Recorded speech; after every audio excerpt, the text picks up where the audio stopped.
आज के द्वार का सबसे बड़ा चैलेंज है डिस्ट्रक्शन टाइम को मैनेज ना कर पाना और प्रोडक्टिव ना हो पाना।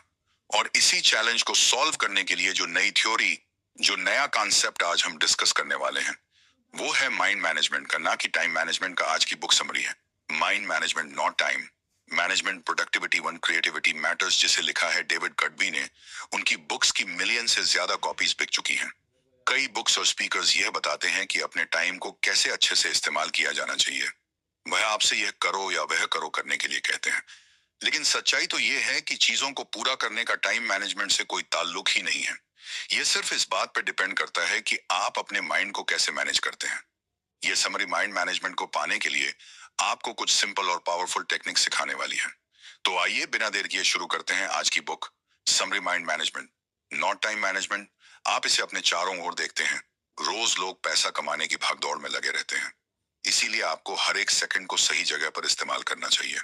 पैसा कमाने के लिए आप अपना कैलेंडर अलग अलग एक्टिविटीज से इस कदर भर देते हैं कि आपके पास आराम करने का वक्त ही नहीं होता।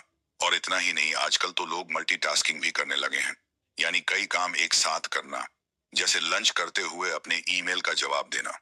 क्या ये वही हसल कल्चर यानी भागदौड़ वाला कल्चर है जिसका एक हिस्सा बनकर सभी गर्व महसूस करते हैं? क्या हमेशा थका थका रहना, गुस्सा करना या परेशान महसूस करना आम बात हो गई है?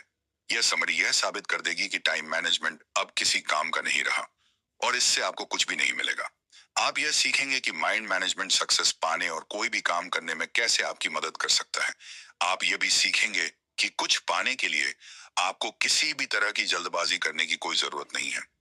टाइम मैनेजमेंट नहीं, माइंड मैनेजमेंट अपने गोल्स को पाने का बेहतर तरीका है। तो आइए शुरू करते हैं इस पहले चैप्टर से, mind management not time management. इस बुक के ऑथर डेविड कड़वी खुद को एक राइटर नहीं मानते थे। उन्हें बचपन से ही लिखना कुछ खास पसंद नहीं था। लेकिन एक दिन उन्हें एक ऐसी बुक डील ऑफर की गई जिससे कोई बेवकूफ ही मना करता। इसीलिए डेविड ने अपनी लाइफ को इस तरह प्लान किया ताकि वह एक बुक लिख सके।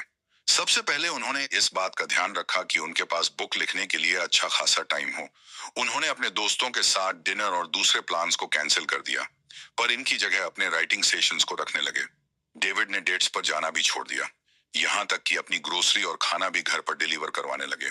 उन्होंने अपनी बुक लिखने पर फोकस करने के लिए जी जान लगा दी थी।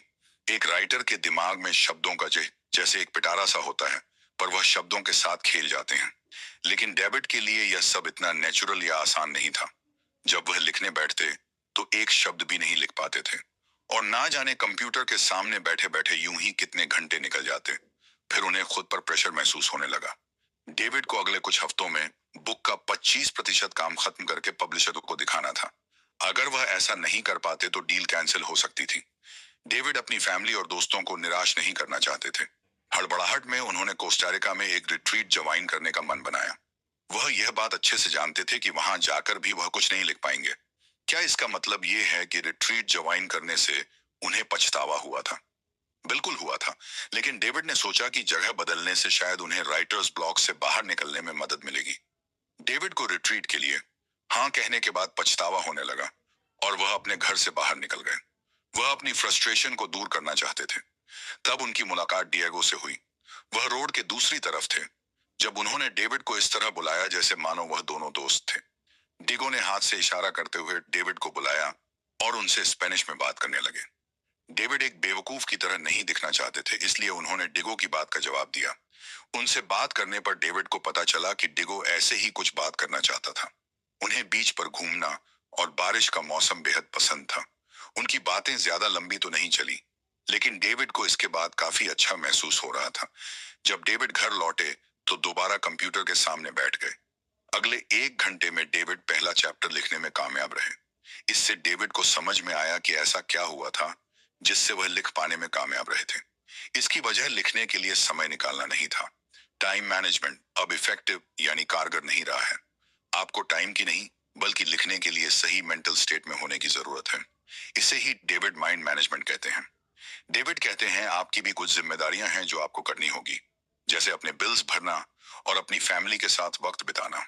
ये मेंटल स्टेट इसलिए जरूरी है क्योंकि आपको अपनी लाइफ के दूसरे एरिया पर भी ध्यान देना होगा।